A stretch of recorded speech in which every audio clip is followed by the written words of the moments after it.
দীর্ঘদিন থেকেই রাজধানী ঢাকায় ভূমিকম্পের আশঙ্কা করছিলেন গবেষকরা। এবার সেই একই আশঙ্কার কথা জানালেন দুর্যোগ ও ত্রাণ প্রতিমন্ত্রী মহিবুর রহমান। রাজধানী ঢাকায় সর্বোচ্চ ৮ মাত্রার ভূমিকম্প হতে পারে বলে সতর্ক করে দিয়েছেন এই প্রতিমন্ত্রী। বুধবার বাংলাদেশের সেক্রেটারিয়েট রিপোর্টার্স ফোরাম আয়োজিত বিএসআরএফ সংলাপে অংশ নিয়ে তিনি এসব কথা বলেন।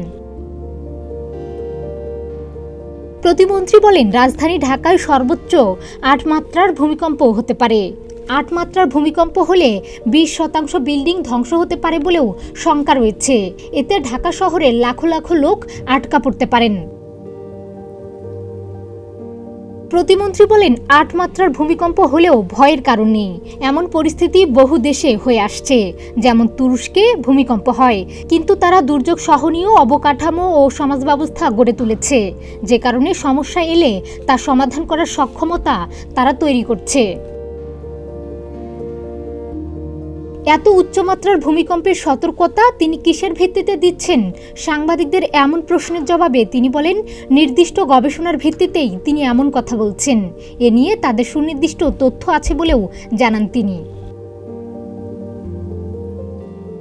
সরকারের প্রস্তুতির বিষয়ে প্রতিমন্ত্রী বলেন, যদি কোনো রকম ভূমিকম্প হয়, সেজন্য শহর অঞ্চলে ব্যাপকভাবে স্বেচ্ছাসেবী তৈরি করতে কাজ করছেন।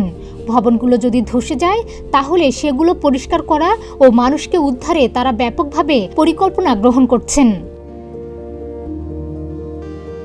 তিনি বলেন, ভবিষ্যতে একটি নিরাপদ বাংলাদেশ রেখে যেতে চাইলে পুরো জাতিকে দুর্যোগের বিষয়ে সচেতন করতে হবে, বিশেষ করে তার ভয়ের কারণ ভূমিকম্প।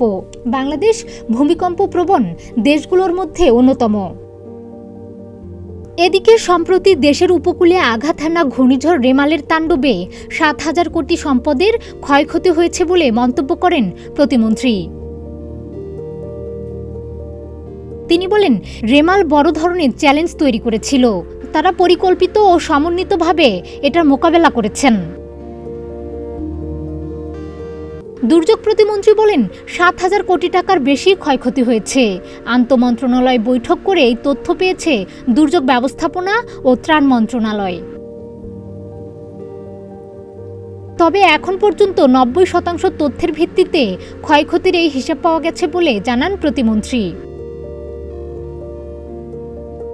এদিকে বজ্রপাত মোকাবেলায় ১,৩০০ কোটি টাকার একটি প্রকল্প হাতে নেওয়া হচ্ছে বলে জানিয়েছেন তিনি বলেন, বজ্রপাত মোকাবেলায় আধুনিক প্রযুক্তির ব্যবহার সম্পর্কে জানতে সচিবসহ প্রতিমন্ত্রী ফ্রান্স সফরে যাবেন। ডেস্ক রিপোর্ট, প্রতিদিনের বাংলাদেশ।